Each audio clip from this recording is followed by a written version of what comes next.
lo mismo. Yo igual voy a ir grabando los encuentros que tengamos, después los pongo en YouTube y los tienen disponibles en el canal de YouTube.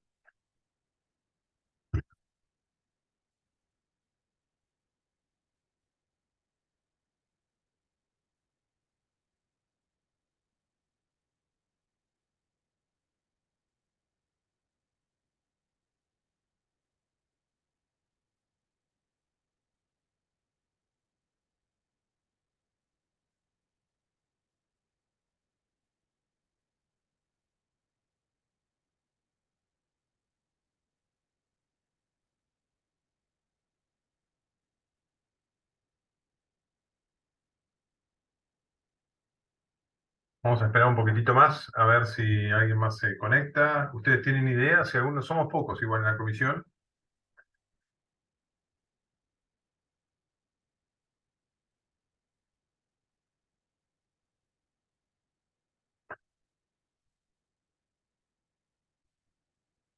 Lo que sí les voy a pedir es que abran el micrófono. Usted me escucha a mí, ¿no? Sí. Sí, perfecto. Buenas tardes. Yo tengo problema con la cámara. Bueno, no, pero igual la idea es dejar abierto el micrófono. Hoy no, yo estoy grabando, nos vamos a conocer y les voy a hacer una presentación general de la materia.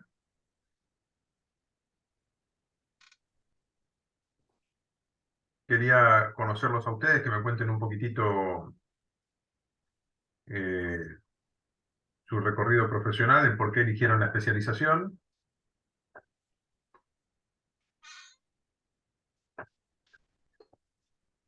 y decirles de qué va los principios políticos de la defensa. Y que no vamos a ver ni derecho constitucional ni derecho internacional humanitario. Así que quédense tranquilos, eso no lo van a ver conmigo.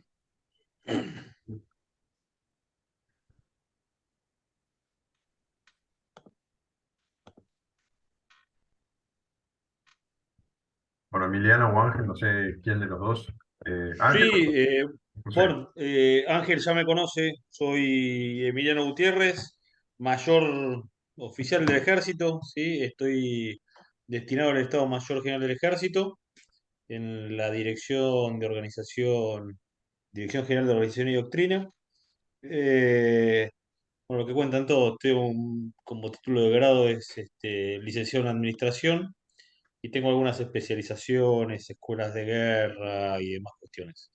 Y la verdad que me anoté en la especialización, ahora mi intención es seguir a posterior con la maestría, porque como decía la primera vez que me lo preguntaron, ¿por qué? Me parece que los militares en actividad particularmente, deben embeberse un poquito más, participar un poquito más en lo que es la conducción de la defensa, que si bien está bien que lo hagan, que esté dirigida por civiles, debe haber un poco más también de participación de los militares. O eso es lo que yo siento. Perfecto. Nosotros hemos subido la cantidad, Emiliano, de cursantes militares en la facultad.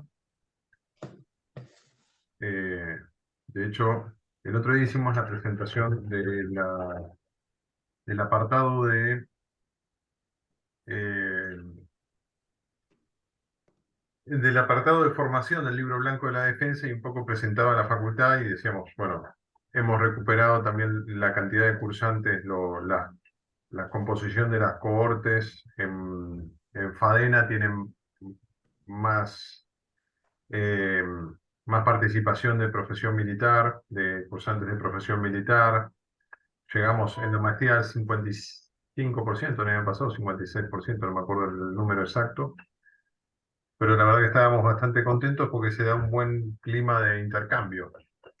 Digo, porque no solo es una cuestión de conducir, sino que a veces los cursantes no llegan al grado a niveles de responsabilidad muy alto en el sistema de defensa, pero de todas maneras sí enriquece a la hora de tener un ejercicio concreto, ya sea asesorando, participando en el Ministerio de Defensa o en algún organismo de la jurisdicción.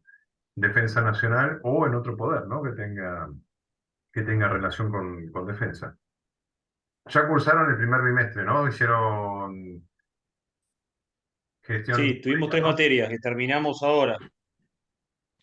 Este, tuvimos Sociología. Defensa Nacional uno, Ajá, Sociología y Gestión Pública. perfecto, buenísimo. Ah, ustedes fueron a cursar presencialmente. Sí, Genial. sí, teníamos dos de las tres materias eran presenciales.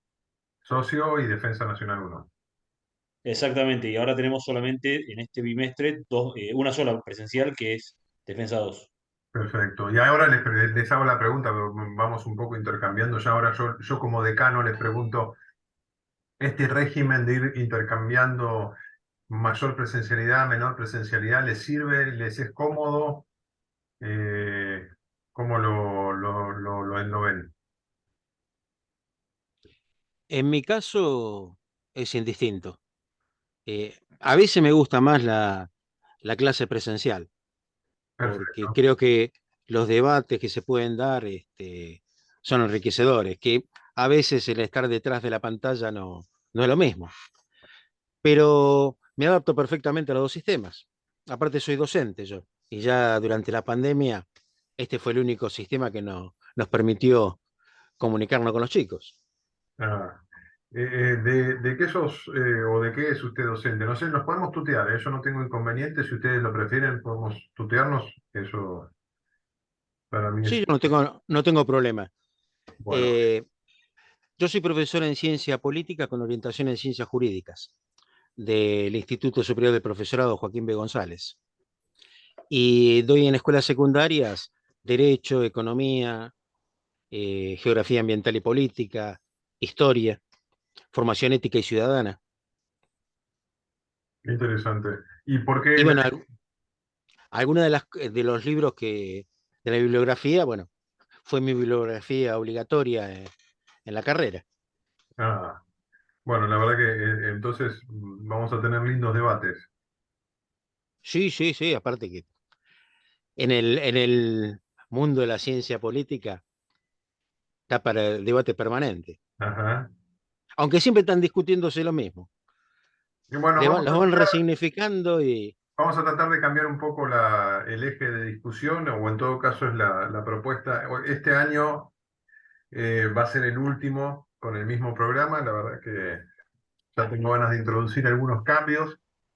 Les voy a decir ahora un poquitito qué es la materia, por qué está pensada dentro de la especialización y qué es lo que los invito a trabajar juntos, ¿no? Eh, Cuando comenzamos en la facultad en el año 2020, eh, al poquitito tiempo que comenzó la gestión de la facultad y que yo tomé a cargo la maestría, sucedió la pandemia, ¿no? Y para mí yo tenía como un desafío, ¿no? Digo, o sea, me encontré con el programa de política de la maestría de Defensa Nacional. Nosotros tempranamente pensamos en formular una especialización. La idea de formular la especialización es, saludo el recorrido que está pensando Emiliano, porque es como lo estamos pensando desde la facultad, digamos, es uno de los primeros estudiantes que me dice, o primero cursante de la facultad, que va a hacer especialización y luego maestría. La verdad que lo aplaudo porque es así como lo pensamos. La idea es ofrecerles concatenación de titulaciones en las cuales ustedes puedan un poco elegir su recorrido, ¿no? Digo, o sea, especialización en gestión, maestría en defensa o la especialización en producción de información estratégica. Y para la especialización en gestión nosotros incluimos la materia esta de principios políticos eh, de la defensa, pensando, les decía, en el desarrollo de una capacidad concreta que ustedes tienen que tener a la hora de ejercer como gestores de la defensa, que es en la presentación de un proyecto, en la evaluación de un proyecto o de un programa, o en un informe que se eleva como especialista en el ejercicio de la profesión. Hay una tarea de argumentación que está presente e implícita en la redacción. La idea es que esta materia, ¿sí? Las otras materias que tuvieron, vieron que fueron sociología de las organizaciones, defensa nacional, son materias más o de conocimiento general de la doctrina o el instrumento o introducción a la gestión pública. En esta materia lo que van a ver son cuestiones relativas a teoría política relacionada con defensa, y como capacidad profesional ustedes van a argumentar. Así que la idea es que el micrófono esté abierto y trabajemos los autores de manera conjunta. La propuesta pedagógica está anclada como esa distancia en la plataforma principalmente. Las reuniones que nosotros vamos a tener los días jueves son reuniones, yo preconizo 1 hora por una cuestión de atención con la pantalla, y también porque, ahí está Manuel. Y también porque la idea es que, digamos, hagamos el intercambio. Más de 1 hora me parece que puede llegar a ser como cansador. Si lo requiere, estamos más tiempo conectados. En eso no hay ningún inconveniente. Decía, en el 2020 pensé la materia y pensamos en los intercambios con algunos colegas en la facultad, algunos ejes que me parecía que tenían que estar presentes. Esto, bueno, Ángel hizo ciencia política, eh, clásico de la currícula de ciencia política. Uno ve la teoría de los contractualistas, el origen del Estado desde el contractualismo, bueno, y la idea era cambiar un poco esto. Manuel, buenas tardes, ¿cómo estás? Y la idea era cambiar esta propuesta. Hola, profesor.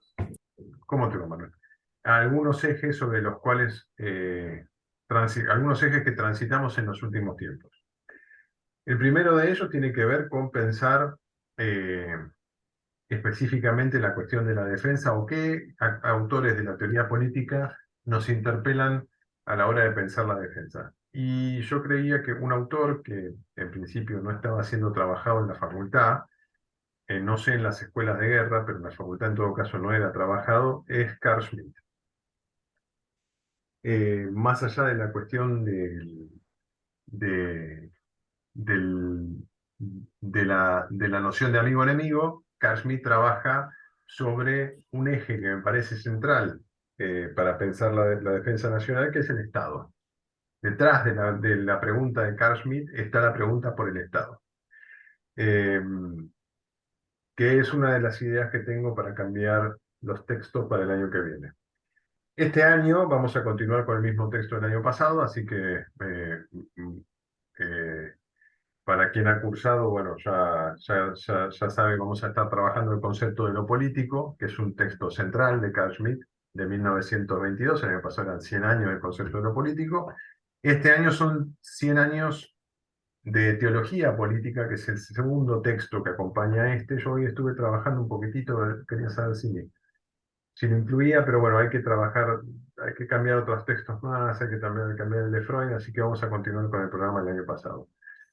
Decía, la primera parte de la materia, nosotros tenemos 3 unidades. La primera unidad de la materia vamos a trabajar sobre la noción de antagonismo como noción política, ¿sí? La noción del enemigo y la noción del conflicto, pero desde la teoría política. ¿Por qué me interesa trabajarlo desde este punto de vista? Porque sistemáticamente nos encontramos, cuando pensamos en términos de teoría política del Estado, la noción liberal que da origen al pacto constitucional, que es el que ordena, ¿sí?, la vida institucional de las repúblicas. Y justamente uno de los puntos centrales a la hora de pensar la doctrina de defensa y el uso, el empeño del instrumento militar tiene que ver con la noción de la excepcionalidad, ¿sí? El instrumento militar y el uso del instrumento militar está dado por una noción, por una situación excepcional. No es la situación normal la que hace que el instrumento militar eh, se emplee en sus funciones principales. Entonces, pensar en la excepcionalidad indefectiblemente hace que nosotros comencemos a trabajar sobre otro de los ejes que nosotros vamos a tener en la materia, que es el principio de excepcionalidad, que lo vamos a estar trabajando eh, a través de Giorgio Agamben. Y otro tópico que ha atravesado, y creo que lo voy a sostener, incluso lo vamos a profundizar, por eso decía, vamos a tener estos encuentros, pero si a ustedes les parece que tenemos que tener encuentros un poco más largos, eso lo vamos modulando, es la noción de crisis. La noción de crisis como articuladora de la contemporaneidad para pensar la defensa nacional. ¿Sí? Nosotros vivimos en un contexto de crisis, ¿sí? Crisis económica desde el 2008, nosotros vamos a estar lo vamos a estar viendo con Bauman y Bordoni, y también vamos a estar trabajando sobre una crisis cada vez mayor y que está asociada a la situación excepcional de la pandemia, y actualmente, ¿sí? A partir del año pasado, la emergencia de un conflicto bélico interestatal con características de los conflictos bélicos clásicos, eh, que nos sitúan en un contexto en el cual pensar la defensa nacional sin dar cuenta de esos fenómenos sería un poco hablar en abstracto. Y la idea es que no hablemos en abstracto justamente, porque esto es una especialización o la maestría están pensadas para que ustedes se lleven algunas herramientas, tanto para el ejercicio profesional como para poder pensar, digamos, situaciones actuales. Informar el debate, podríamos decir, siguiendo lo que decía Ángel al principio cuando se presentó, tratar de trabajar autores que enriquezcan el debate y que abran nuevos horizontes de debate. Y para abrir nuevos horizontes, yo les traigo la segunda unidad, que es una unidad un tanto, ¿cómo se llama? Eh, que ofrece justamente que la idea es polemizar, en la cual vamos a trabajar sobre las nociones de formaciones estatales no centrales. ¿Sí? ¿Qué quiero decir con esto? Vamos a empezar a pensar, o la idea es que la materia les ofrezca un espacio para pensar cómo es el Estado en las sociedades que no son la europea, la norteamericana, la japonesa, la australiana, las sociedades llamadas del primer mundo. Entonces vamos a trabajar sobre el Estado en África. ¿Sí? Eh, la idea es que justamente eso les sirva a ustedes para poder pensar, o por lo menos hasta ahora ha servido, para poder pensar qué es el Estado en América Latina. ¿Sí? Los problemas, porque de vuelta atraviesa todo el hilo conceptual de la materia la noción del Estado. ¿Sí? ¿Y por qué la noción del Estado? Yo hago hincapié en los cursos presenciales, esto da mucho debate, ¿sí? Yo lo primero que digo es, nosotros estamos trabajando aquí en la Jurisdicción de Defensa Nacional, que tiene varias particularidades. Una de ellas es que estamos frente a una jurisdicción que tiene una burocracia altamente especializada. Esa burocracia altamente especializada son las Fuerzas Armadas, ¿sí? Y no se puede pensar las Fuerzas Armadas, el instrumento militar o la política de defensa sin pensar el Estado. Para mí, digo, capaz que ustedes me dicen, sí, podemos pensarlo de otra manera, ¿sí? Podemos pensar la defensa nacional desde otro lugar, desde la paz mundial. Hoy estaría en tela de juicio, deberíamos ver de qué manera, en todo caso, pensamos la paz mundial. ¿Hasta aquí alguna duda? ¿Alguna consulta? No, no, ninguna. Bueno, buenísimo. Bueno, decía yo, entonces, el primer autor que vamos a trabajar es Carl Schmitt. Yo ya dejé visible los contenidos. No sé si es un autor que ustedes han trabajado con anterioridad. Eh, Manuel sí los ha leído en la clase. No sé, Emiliano o Ángel, si ustedes lo han leído. Sí, sí, lo he leído.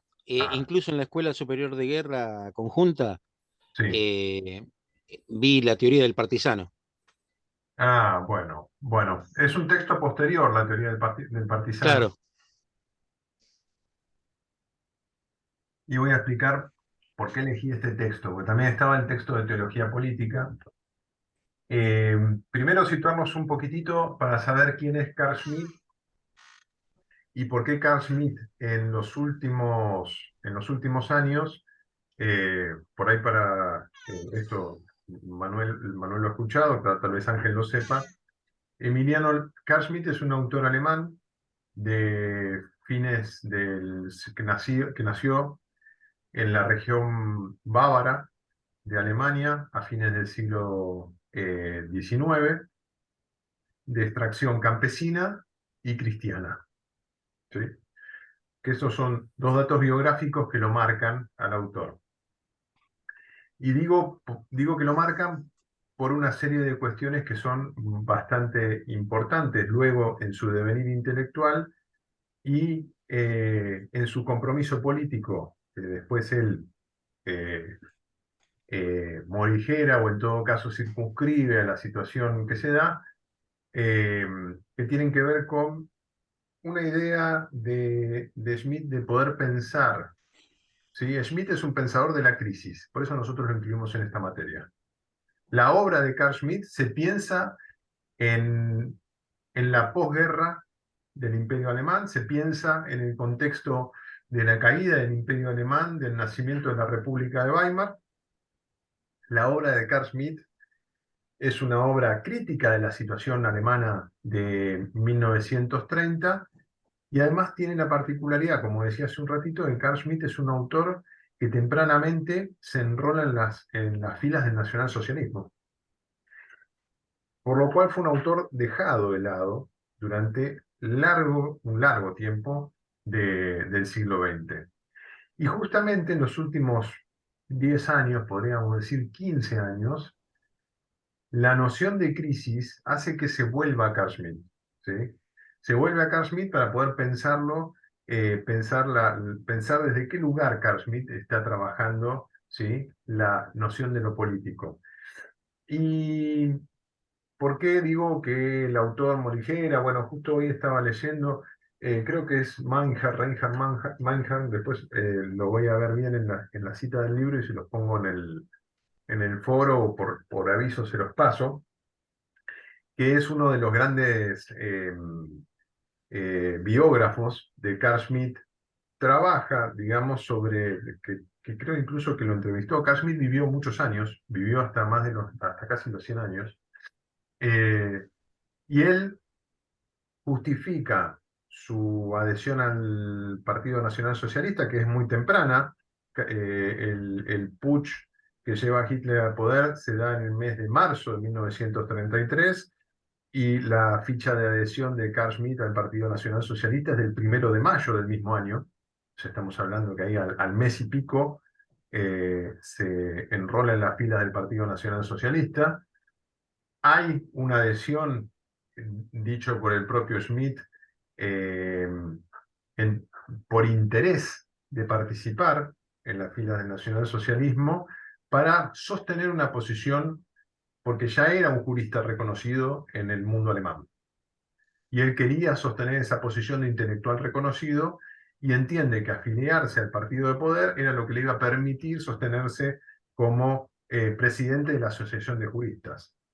Bueno, después él tiene cuestiones que no son menores, organiza congresos en los cuales él es abiertamente antisemita, no puede justificar eso en el periodo de posguerra y permanece en el ostracismo. Permanece en el ostracismo un largo periodo, una larga cantidad de años y conversa con algunos autores. Hay autores que trabajan, digamos, el intercambio epistolar, él se mantiene activo, ¿sí?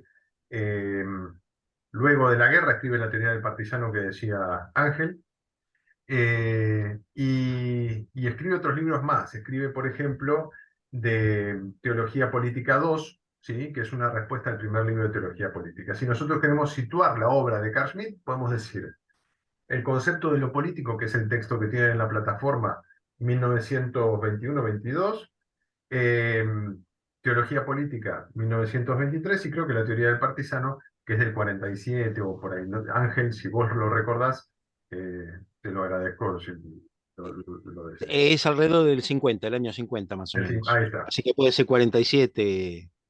Pues fue justo en el momento en que empezaron a aparecer en los movimientos de características similares a lo de los partisanos. exactamente. Y gracias, Ángel. Y posterior a esto, hay una serie de autores que comienzan a trabajar con, con Schmitt. Uno de ellos, que lo vamos a ver acá, que es probable que lo hayan tenido en la escuela de guerra también, es Julian Freud, que escribe la sociología del conflicto. No sé si, Emiliano, ese autor lo viste, creo que se da en la No escuela. lo recuerdo. Ya Ah, pasa que pasé por la escuela de guerra hace rato ya. bueno, bueno, Y el bueno, cúmulo es bastante grande como para acordarme de autores. Después puede llegar a ser que diga, sí, no. está bien. Eh, Bueno, es un autor que también que vamos a ver, que trabaja en la noción del conflicto, a partir de la cuestión del amigo-enemigo, que está en el concepto de lo político que vamos a ver acá. Julian Freud hace una caracterización de lo que es el conflicto, que nosotros vamos a ver diverge un poquitito de la teoría de Freud, de la teoría de Schmitt, ¿sí? Pero Julian Freud también es un autor que intelectualmente, si nosotros lo tenemos que situar, es un partisano francés, se compromete activamente en el movimiento de resistencia francés, lucha contra la ocupación nacionalsocialista, adhiere, tiene una militancia sindical posterior a la Segunda Guerra Mundial, sufre un desencanto con, con esa experiencia política, y desde ese lugar, que es lo que dice él, que es la matriz, digamos, de su pensamiento político, comienza a trabajar más en una vertiente de corte conservador.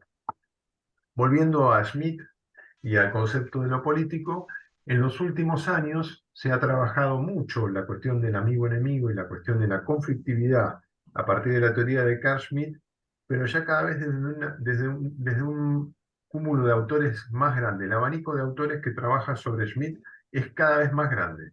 Entonces nos encontramos desde autores conservadores, toda una escuela francesa que trabaja sobre la teoría de Carl Schmitt, hasta autores de izquierda, que pueden ser, no sé, que acá se conoció mucho, por ejemplo, Ernesto Laclau, que es un filósofo argentino que estaba radicado o que estudió en Gran Bretaña, no me acuerdo si después quedó radicado en Gran Bretaña y venía a la Argentina, o su mujer, Chantal Mouffe, que es una también filósofa belga, que tiene actividad intelectual muy prolífica en los círculos de debate internacionales.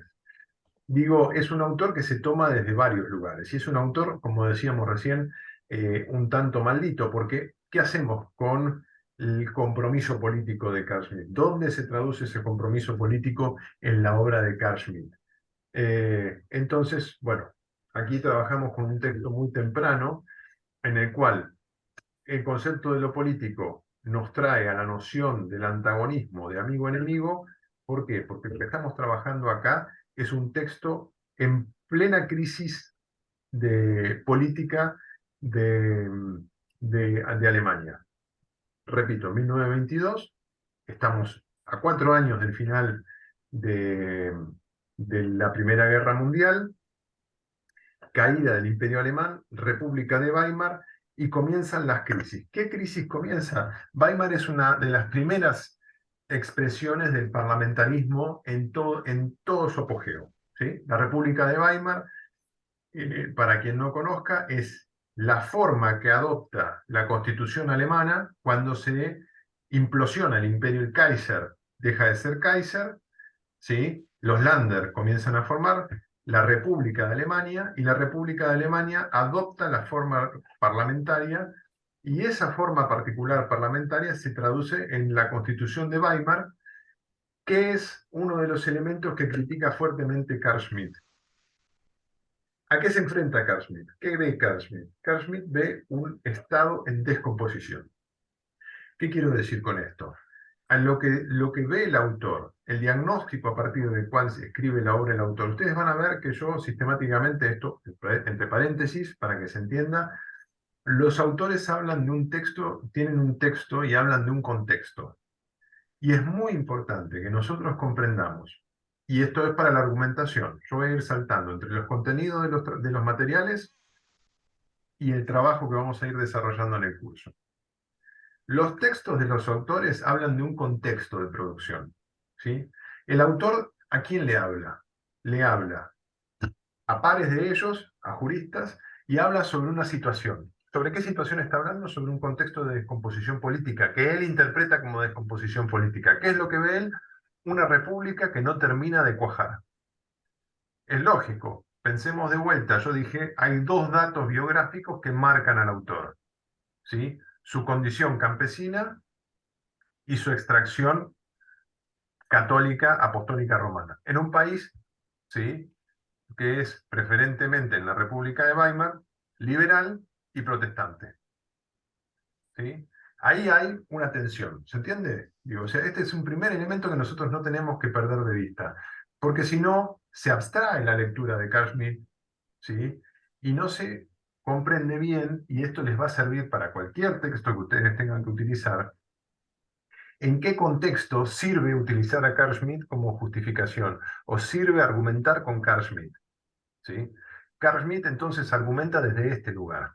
Argumenta desde un lugar en el cual él lo que ve es algo que le parece que no tiene forma, que es ese estado de Weimar, ¿sí?, que se da lugar a luchas intestinas, pensemos, ¿sí?, el proceso, no sé si ustedes conocen el proceso político de Weimar, es un proceso político de muchísima conflictividad social, posterior a 1918, en el cual se da por primera vez el acceso vía el sufragio universal del Partido Comunista Alemán, por un lado, del Partido Socialista Alemán, por otro lado, y de los partidos de las extracciones de extrema derecha alemana, ¿sí?, que en un primer momento, 1918-1920, son los Freikorps, no sé si ustedes conocen, si no lo pongo acá los Freikorps, ¿sí?, que son los veteranos de la Primera Guerra Mundial que se forman en estos grupos que quieren recuperar, ¿sí?,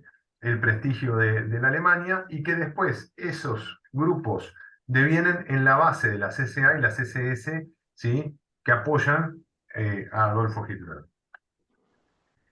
Hay un libro muy lindo, eh, no sé si lo conocen, de Jonathan Little. Voy a buscarlo el título, no sé si les gustan las novelas. eh, Ahora les paso el título en castellano que habla de todo este proceso. Las benévolas, ¿lo han leído? No, no.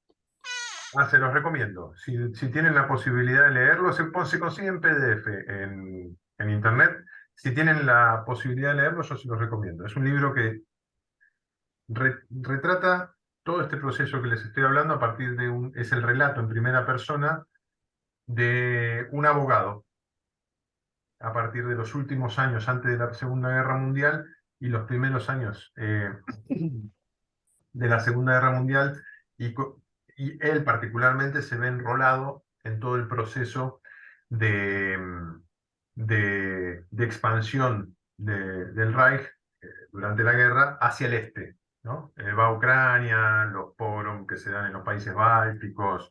Es muy interesante y está muy bien escrito, ¿no? Digo, además de eso.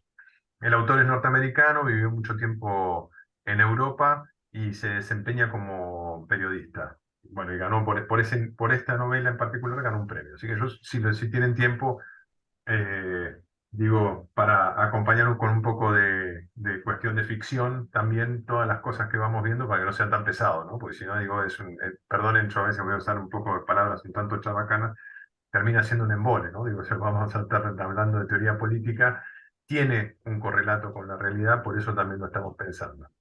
Bueno, volvemos a Carl Schmitt. Decía el concepto de lo político.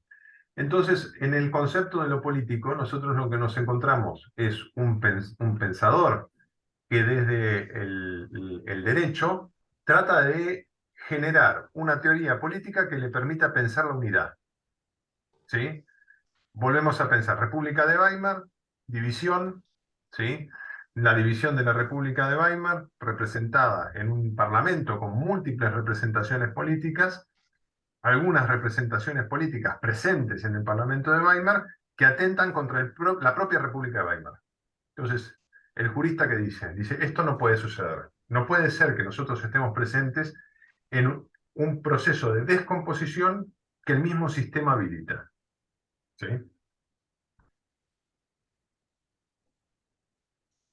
¿Qué es lo que se da en ese momento? El autor empieza a pergeniar cuáles serían los principios que garanticen la unidad del Estado. ¿Sí? De vuelta, pensemos. ¿Sí? Un autor que viene de extracción campesina, que nació en el Imperio Alemán, que conoce, ¿sí?, desde el derecho, ¿sí?, que sus interlocutores más directos son Hans Kelsen y Max Weber. ¿En qué está pensando ese autor? Ese autor está pensando en Kelsen, ¿sí?, que parte de principios abstractos y teóricos para establecer la pirámide, ¿sí?, la pirámide de la juricidad de Kelsen, ¿sí?, todo completamente teórico. Eso lo vamos a ver se va a ver en teología política, que si quieren lo abordamos brevemente en algún momento de la charla, y de Max Teoría Weber, pura del derecho. la teoría pura del derecho, exactamente, Ángel. Contra esa teoría pura del derecho es contra la que habla en teología política Carl Schmitt, diciendo el problema, ¿sí?, del pensamiento contemporáneo y la modernidad es que ha secularizado los principios de la teología católica. De vuelta, vuelvo a que piensen lo mismo. Campesino y católico apostólico romano, en un país de república parlamentaria, socialdemócrata y protestante. ¿Sí? Hay un choque ahí. Hay un choque en el cual ese autor, ¿sí?, empieza a buscar aquellos conceptos que le permitan establecer la unidad. La unidad que, para quien comprenda, ¿sí?, la base del pensamiento católico apostólico romano, está dado per se, ¿sí?, en la forma en la cual se presenta la unidad de la Santísima Trinidad. ¿Se entiende? Allí hay un elemento aglutinante que Carl Schmitt rescata para poder pensar la unidad del Estado. Entonces, volvemos a la República de Weimar, volvemos a un Carl Schmitt que asiste al proceso de descomposición social, a un proceso de crisis en el cual la conflictividad estaba presente. Entonces, Carl Schmitt comienza a pensar desde qué lugar se da, ¿sí?, se da el proceso de unidad y desde qué lugar se comienza a gestar ese proceso de división. Y a partir de ello, él llega de manera lógica, eso cuando lo vean en el texto, la verdad que es muy interesante, a plantear la noción del amigo-enemigo. Porque esa noción del amigo-enemigo que está planteada en el texto es una noción aglutinante que le permite a Carl Schmitt establecer un nosotros diferente de los otros. Y aquí nosotros podemos ver en un texto temprano como el de 1922 algunos gérmenes del pensamiento totalitario que después justifican o en todo caso permiten entender la, la adhesión de Carl Schmitt al Partido Nacional Socialista. Digo esto y lo digo para un poco, uno, abrir la polémica, y dos, que no es sin debate esto. Digo, hay autores contemporáneos que dicen que Carl Schmitt en verdad es un defensor del sistema liberal. Digo, Carl Schmitt es un autor muy complejo que ha permitido múltiples lecturas. Bueno, nos volvemos a centrar en... Yo voy y vengo. Si hay algo que no entienden, por favor, abren el micrófono y me dicen, quedó pendiente esto, o me gustaría retomar tal punto. Eso en todo momento, aprovechemos que somos pocos y la idea es acá intercambiar. Entonces, yo decía, Carl Schmitt lo que encuentra en la democracia parlamentaria es un proceso de enfrentamiento en lo que Carl Schmitt caracteriza como un debate eterno, ¿sí? Él dice específicamente en su obra que la democracia parlamentaria abre un debate eterno que no termina más Y dice, no se puede estar debatiendo permanentemente, porque en ese debatir permanentemente lo que termina sucediendo es que se termina fraccionando, no hay unidad, y esa falta de unidad lo que termina gestando es la descomposición de la unidad, ¿sí? Entonces lo que dice él es, lo que hay que recuperar es la noción de Estado, ¿sí? La noción de unidad, la noción de pueblo, y aquí comienza a aparecer la noción de pueblo, ¿sí? Que establece un nosotros fuertemente arraigado, que reconoce en el Estado la única voluntad suprema, y el Estado es la traducción de la voluntad del pueblo que se ejecuta en normas, ¿sí? Y eso lo que da lugar es a una división entre lo que es pueblo y lo que no es pueblo. Y el enfrentamiento entre lo que es pueblo y lo que no es pueblo va a ser la base de lo que Carl Schmitt entenderá como un nosotros y los otros, ¿sí? En el cual hay una diferencia de intereses que se traduce en una conflictividad que ya no es latente, sino que es patente, que da lugar a una noción del amigo-enemigo. Y lo que dice Carl Schmitt es que las articulaciones de las relaciones dentro de la sociedad, que ustedes entenderán que son pocas, porque la sociedad de Carl Schmitt es una sociedad homogénea, ¿sí? Nosotros vamos a ver con Freud, Freud da una vuelta de tuerca a esto. Freud pasa a una sociedad que no es homogénea, una sociedad que permite entender el conflicto dentro de la sociedad. De vuelta, pensemos en los autores.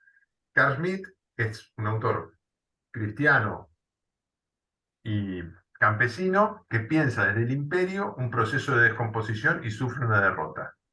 Desde ese lugar, el autor está pensando qué es lo que genera unidad y cómo esa unidad se puede, digamos, consolidar. Y ahí comienza a hablar de el amigo enemigo, y el enemigo siempre está fuera de lo que él considera es el pueblo.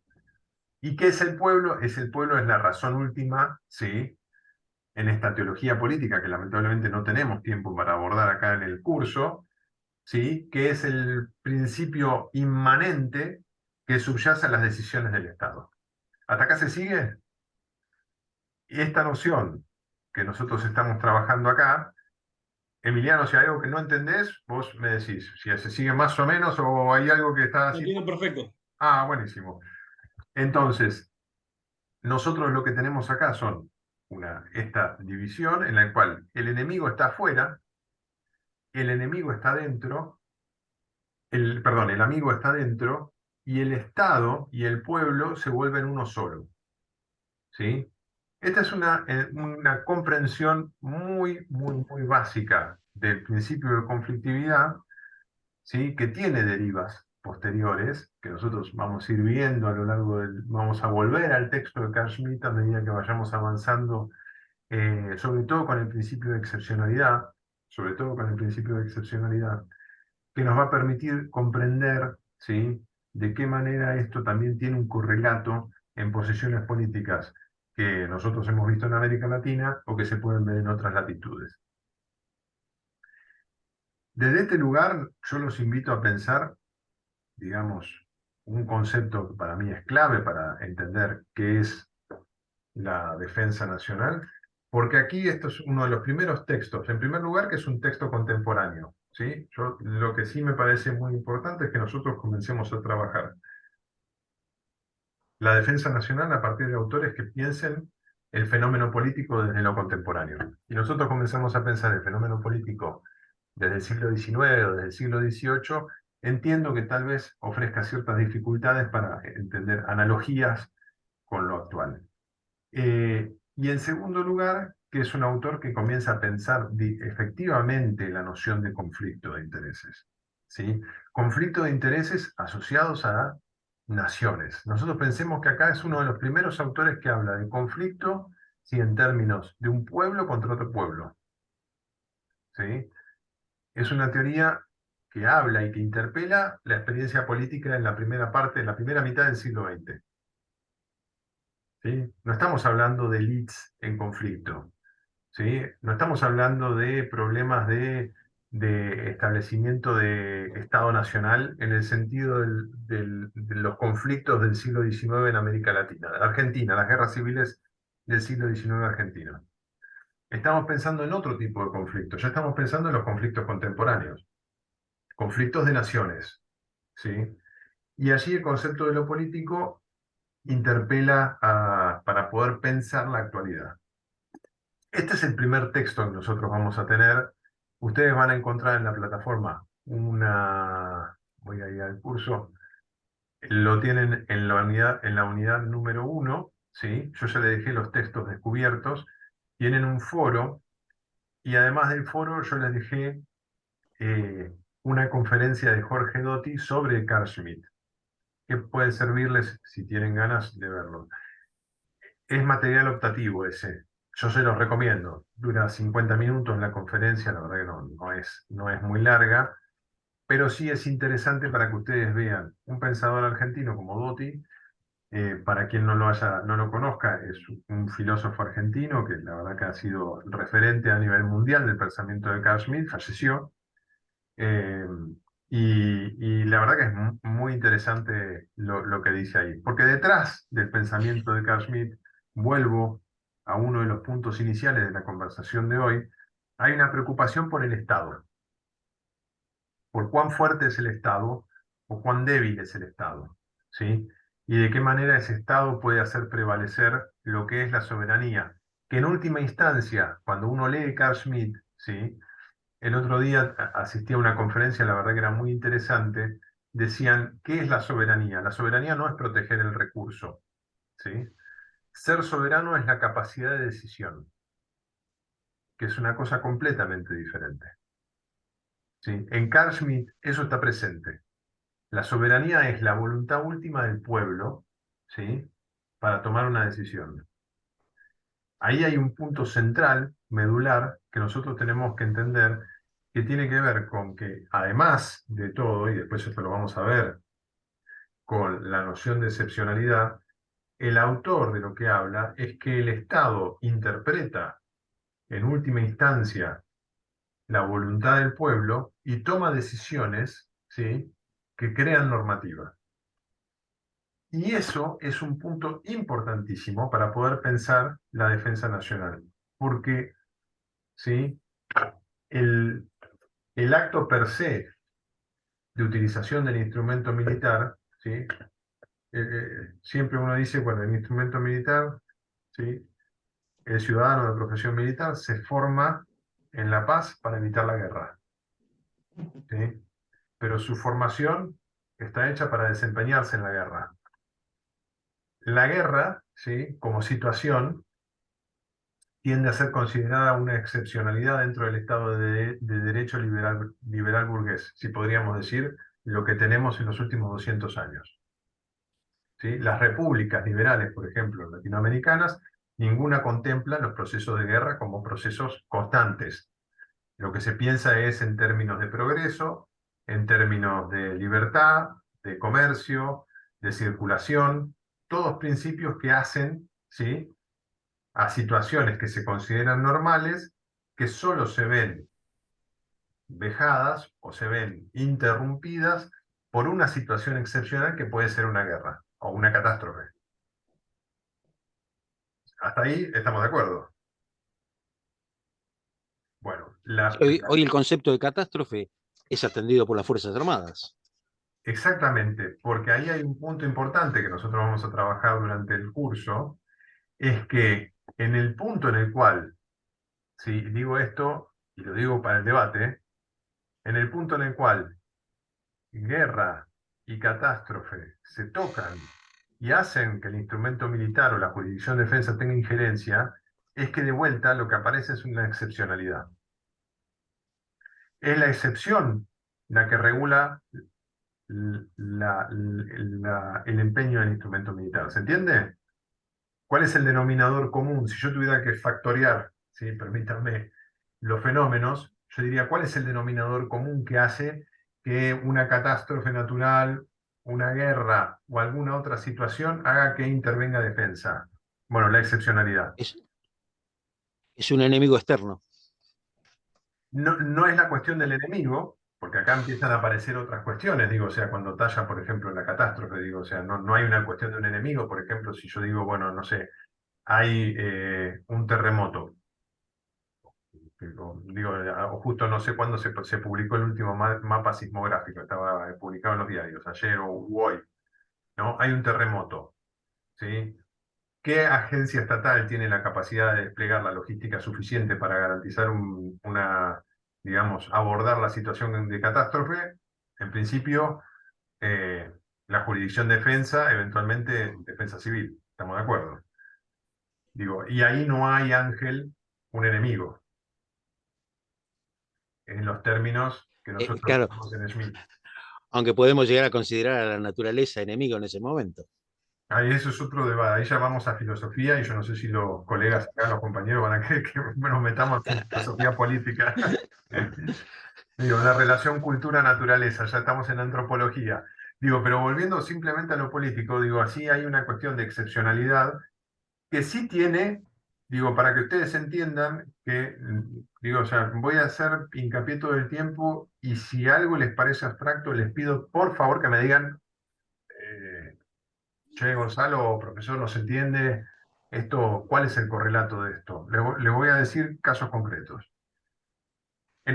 ¿Cuándo fue? En el 2020 o en el 2021 se defendió una tesis en la facultad, eso está publicado en internet, en el repositorio del CEFA, sobre la intervención de las Fuerzas Armadas en el operativo Frontera Norte en Ecuador, ¿sí? Estamos hablando de las Fuerzas Armadas ecuatorianas, coronel retirado que participó en el operativo Frontera Norte, eh, y lo que decía era lo siguiente.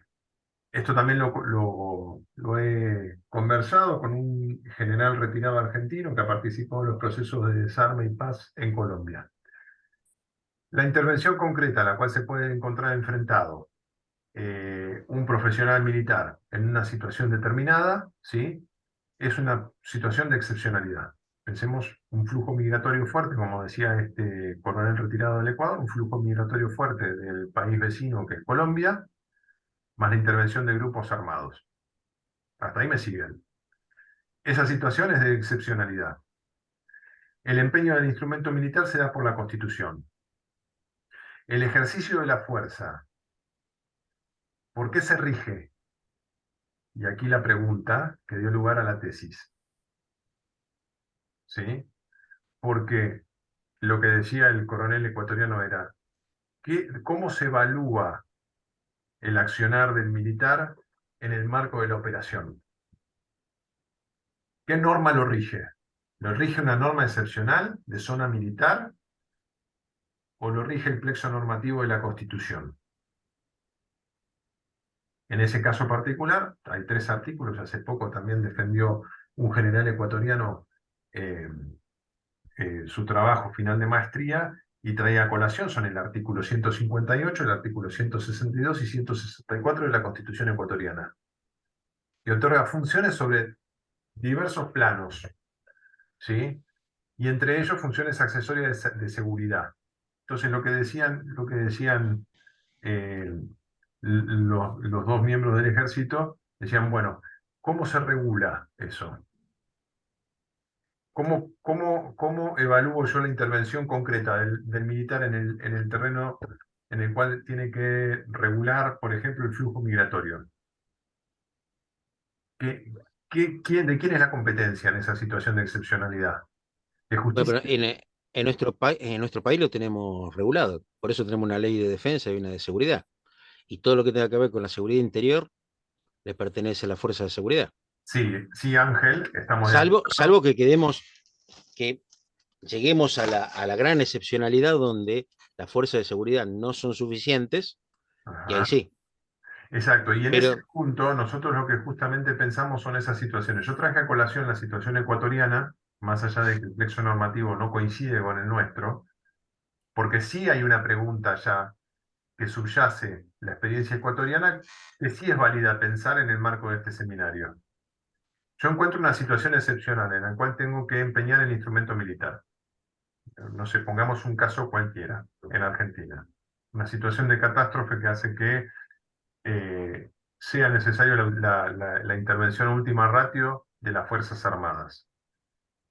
¿Se produce alguna situación de violencia homologable? ¿Sí? Bueno, en el caso de la defensa civil, en primera instancia actúan los intendentes como jefe de la defensa civil, auxiliados por las fuerzas de seguridad y los cuerpos de bomberos voluntarios, Cruz Roja y todo este tipo de organizaciones. Ajá, Y ahí pueden, para el caso hipotético de que no le alcanza las fuerzas, recurrir a las unidades militares que están dentro de la jurisdicción para solicitar el apoyo. Pero ese es el último ratio y no se lo solicitan directamente, sino que tienen que hacerlo por la correspondiente escala de comando.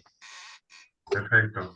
Ahí, Pero, por ejemplo, puede darse el caso de que se necesite racionamiento, entonces necesitan las cocinas de campaña y bueno, el municipio proveerá los productos para elaborar la comida y las cocinas de campaña las aporta un regimiento, pero no actúa directamente las Fuerzas Armadas, sino que tiene que hacer toda la escala a través de el sistema de seguridad interior. Antiguamente no, la defensa civil dependía directamente del Ministerio de Defensa, lo sé, que originariamente se llamaba, fue la defensa aérea pasiva y después fue la defensa civil. Todos los cuerpos de defensa civil dependían directamente del Ministerio de Defensa. Hoy eso está separado a través de estas dos leyes. En el caso de eh, toda Latinoamérica, no todos los países tienen sistemas de defensa parecidos al nuestro.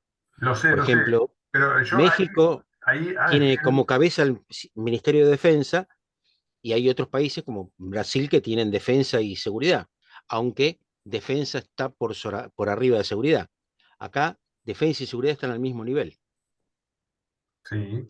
Yo acá, Ángel, a lo que voy es, nosotros tenemos una intervención concreta en el caso hipotético de un conflicto bélico, ¿sí? Si no, no podemos comprender por qué la situación de excepcionalidad del conflicto bélico da lugar a algo que se llama derecho internacional, derecho penal internacional o derecho internacional humanitario. ¿Por qué el derecho internacional humanitario no es un derecho normal como cualquier otro y solamente interviene en el momento en el cual hay guerra? Porque hay una noción de excepcionalidad en el marco de ese conflicto bélico. ¿Se entiende? Sí, sí, Que no está regulado por el plexo normativo normal que tiene la vida cotidiana de todos nosotros.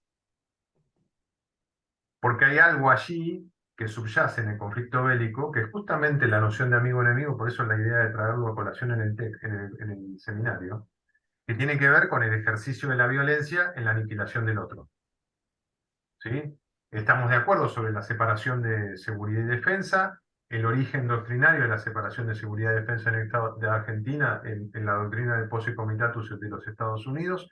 Eso no cabe ninguna duda, que es una situación diferente al resto de América Latina también. Lo que nosotros estamos pensando acá es por qué existe la excepcionalidad, porque si no, no habría Fuerzas Armadas, solamente tendría fuerza de seguridad. ¿Se entiende?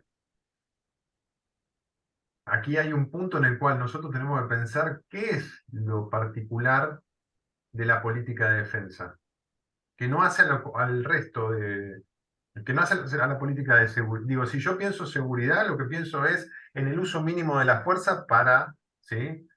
Eh, hacer que alguien no cometa un delito. Si yo pienso en la política de defensa, es en la maximización del uso de la fuerza, ¿sí? Contra mi enemigo.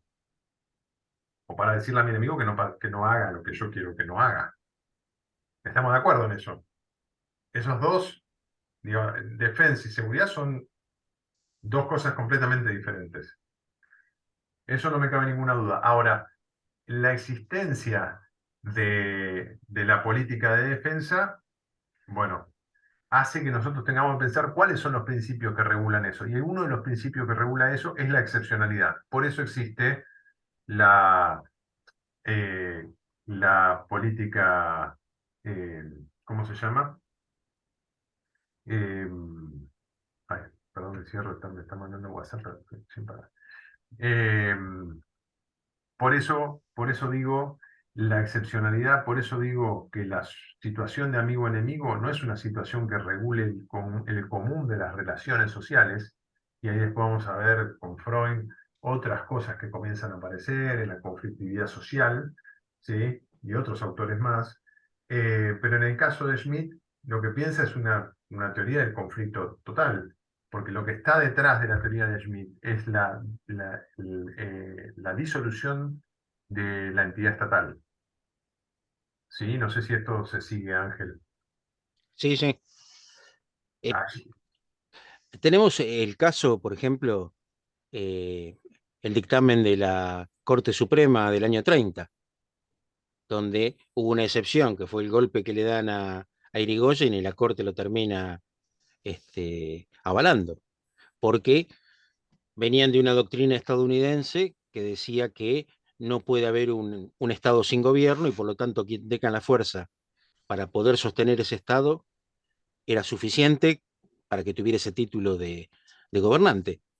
Y de esa manera se pudieron justificar todos los golpes de Estado subsiguientes, exactamente. hasta el remedio constitucional en el 22 de esta Constitución, donde se dice que cualquier grupo armado que se alce en armas contra la nación, o que invoque al el poder del pueblo, es infame traidor a la patria. Entonces, ya hay incluso hasta una penalización dentro de la misma Constitución a este hecho. Y sería un sistema de excepción.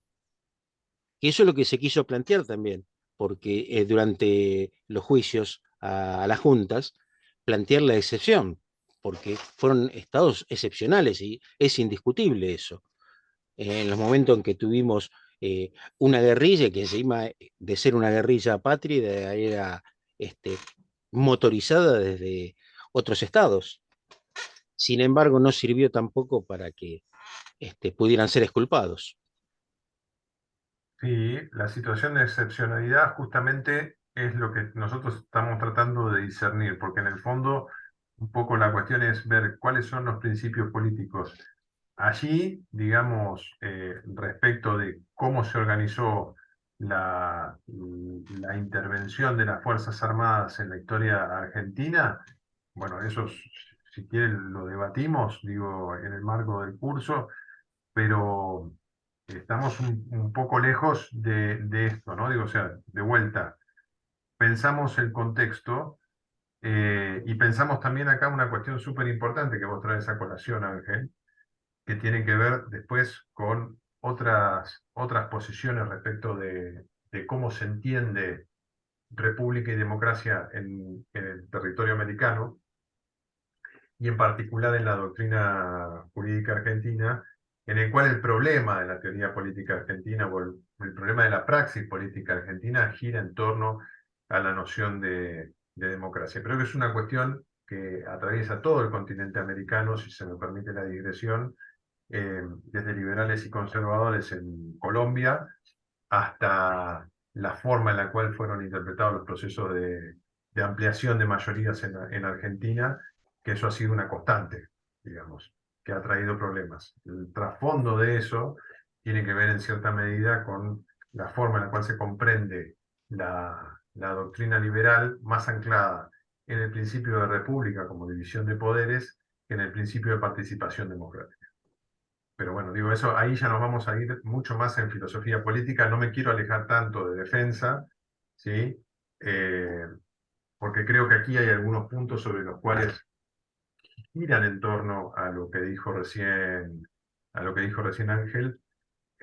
Manuel, decís, abro el chat.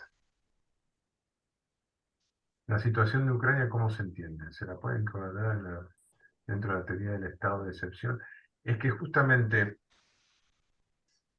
la idea del estado de excepción, y digo, la figura clásica del estado de excepción, Manuel, tiene que ver con el estado de sitio, ¿sí?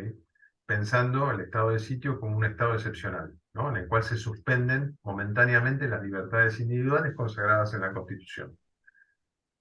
Lo que dice Ángel es cierto, hay ciertos artículos de la Constitución, en las constituciones liberales siempre hay incluido artículos que dicen que el estado de excepción, sea estado de sitio u otro, también está limitado, ¿sí?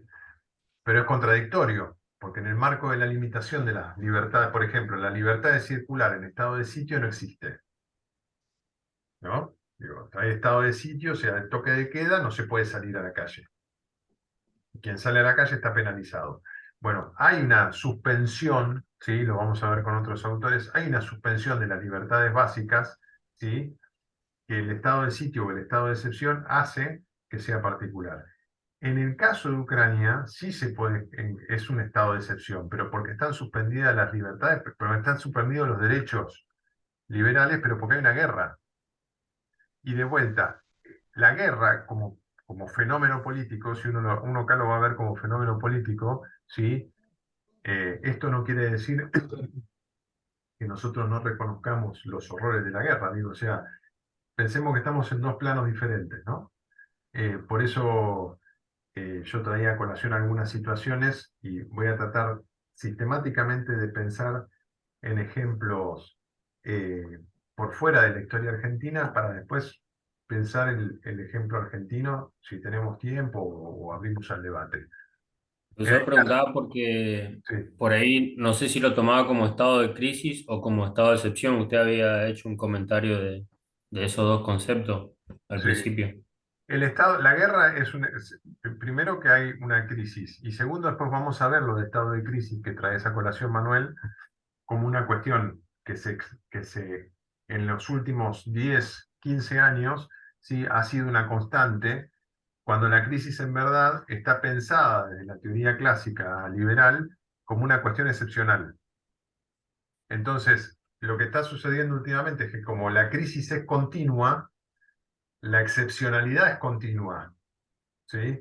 Un poco yo traía a colación, no sé si recordás el curso, la otra cursada, yo decía, la prolongación del estado de crisis de COVID, ¿sí? El estado del COVID en el cual no se puede, la excepcionalidad del COVID hacía que yo prolongue en el tiempo un estado de excepción que en verdad lo que termina siendo es una situación de normalidad. Si yo durante 2 años digo, bueno, tengo excepcionalidad y hay emergencia, ¿sí? Y en el caso argentino nosotros sí podemos comenzar a pensar emergencias que han sido sucesivas. En los últimos 15 años hemos tenido sucesivas emergencias que no han quitado ningún gobierno. La emergencia, por ejemplo, económica continuó.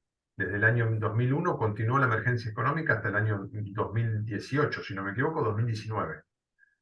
Y ¿Sí? que venía de la ley de emergencia económica del 90 encima. Exactamente. Y lo interesante, Ángel, allí, es que la noción de emergencia permitió a todos los gobiernos políticos, ¿sí? Hacer uso de la emergencia para poder tomar decisiones. ¿Sí? La excepcionalidad como una cuestión de política actual, ¿se entiende? Como un fenómeno que atraviesa la política. Y pienso estas cosas porque en el marco de toda esta situación se da, por ejemplo, el operativo Manuel Belgrano, en el cual las Fuerzas Armadas intervienen activamente en una situación eh, que es completamente fortuita, como puede ser la pandemia, o no fortuita, sí, digo, hay Fuerzas Armadas que tenían planificados planes de contingencia ante una posibilidad de pandemia, pero en el caso argentino, en este contexto se utiliza las Fuerzas Armadas. Eso es un poco lo que vamos a ir tratando a lo largo del curso. Pasó 1 hora 10, yo no quiero extenderme con el tiempo, también no sé si tienen dudas o consultas, yo cortaría acá, si quieren yo después voy a dejar algunos audios, si les interesa algunos puntos, eso les pido, hay un foro abierto, ¿sí? Si hay alguno de los puntos sobre los cuales quieren que ahondemos de los que hablamos hoy, yo esto lo voy a colgar online. Me termina la grabación, la bajo, la subo a YouTube y se las cuelgo en la clase. Y el foro, utilicémoslo para un ida y vuelta sobre el texto y sobre las cuestiones que estas quedan pendientes. Yo me anoto lo de Ucrania, Manuel, ¿sí?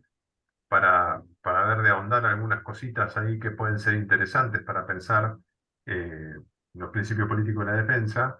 Pero si hay otras, Ángel, Emiliano, que ustedes consideren o que quedaron pendientes de la clase de hoy, o que les dispara el texto, ¿sí? Por favor lo ponen en el foro. Sí, perfecto. Una cuestión básica, una cuestión sí que les va a servir para la lectura del texto. El texto está organizado en 7 partes, ¿sí? Yo lo que les recomiendo es un texto de un jurista, así que tomen las 7 partes. Yo les recomiendo que hagan el esquema lógico de argumentación del autor y ahí les va a salir a la vista en una hoja cómo está organizada la idea de Schmitt respecto del concepto de lo político y la noción de amigo-enemigo. Sí, estamos como muy claro eso. ¿Sí? Si eso lo ponen todo en una hojita, van a ver que van a entender rápidamente cuál es el hilo argumental de Schmitt. Y tienen un texto introductorio de 2 autores españoles, o creo que es uno español y uno alemán. El texto está en alemán, en castellano, obviamente, que les recomiendo que lo lean. Si tienen tiempo, lo leen, les va a servir.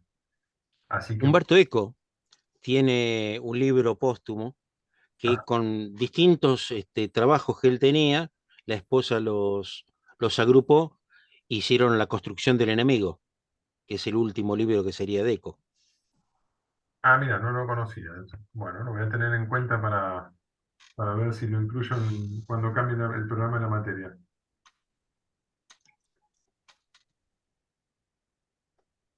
Bueno, gracias por la referencia, Ángel.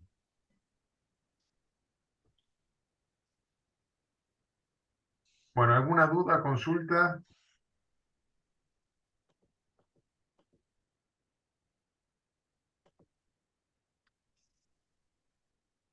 Si no hay, si no hay ningún comentario, si les parece, bueno, terminamos acá el encuentro. Los invito ahí a participar del foro. Les agradezco por haber estado hoy. Les agradezco las intervenciones. Y nos vamos leyendo en el foro. Vamos a tener estas reuniones semanales los jueves. Como es de costumbre, grabo, después subo. Eso no quita que trabajemos en el foro y ahí van a encontrar algunas actividades que vamos a ir teniendo. Así que bueno, si tienen alguna duda o consulta, me van diciendo. ¿Me parece? Perfecto, muchas gracias, ¿eh? No, gracias a ustedes. Bueno, Buenísimo, profesor. Bueno, buen fin de hasta semana luego. para todos. Igualmente. Gracias.